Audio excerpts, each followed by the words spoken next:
Praise the lord అండి. దేవుని దయ వల్ల మీరందరూ క్షేమంగా ఉన్నారని ఆశిస్తున్నాను. ఇప్పటివరకు మనం మత్తయి సువార్త 27వ అధ్యాయము 1 నుండి 5వ వచనం వరకు చదువుకున్నాం కదండి.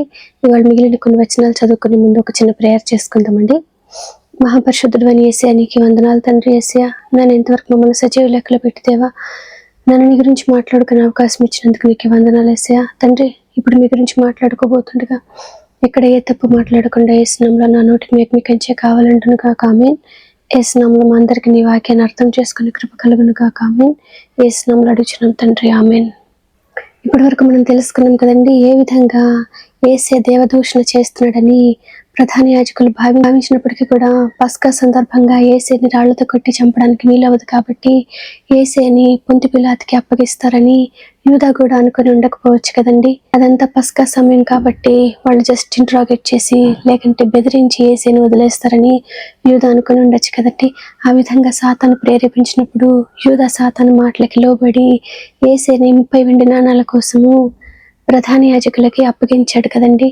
తాను అనుకున్న విధంగా జరగలేదు కాబట్టి యూదా ఏం చేశాడండి, తను తీసుకున్న వెండి నాణ్యాలని ప్రధాన యాజకుల దగ్గరే విసిరేసి తాను వెళ్ళి ఉరి పెట్టుకుని చనిపోయాడు కదండి. తర్వాత ఆ ప్రధాన యాజకులు ఆ వెండి నాణ్యాలతో ఏం చేస్తున్నారో మనం చూద్దామండి. మత్తయి సువార్త 27వ అధ్యాయము 6వ వచనము. ప్రధాన యాజకులు ఆ వెండి నాణెములు తీసుకుని, ఇవి రక్తక్రయ ధనము కనుక వీటిని కానుక పెట్టెలో వేయ తగదని చెప్పుకొనిరి కదండి. యూదా పారవేసిన వెండి నాణ్యాలని కానుక పెట్టెలో వేయకూడదని వారు ఎందుకంటున్నారంటే, ఆ వెండి నాణ్యాలతోని వాళ్ళు యేసయ్య యొక్క రక్తాన్ని కొన్నారు కదండి. అందుకని వారు ఆ విధంగా అంటున్నారు కదండి. అయితే ఆ డబ్బులతో వారు ఏం చేస్తున్నారో మనం చూద్దామండి. 7వ వచనము. కాబట్టి వారు ఆలోచన చేసి వాటినిచ్చి పరదేశులను పాతిపెట్టుటకు కుమ్మరివాని పొలము కొనిరి. అందువలన నేటి వరకు ఆ పొలము రక్తపు పొలం అనబడుచున్నది.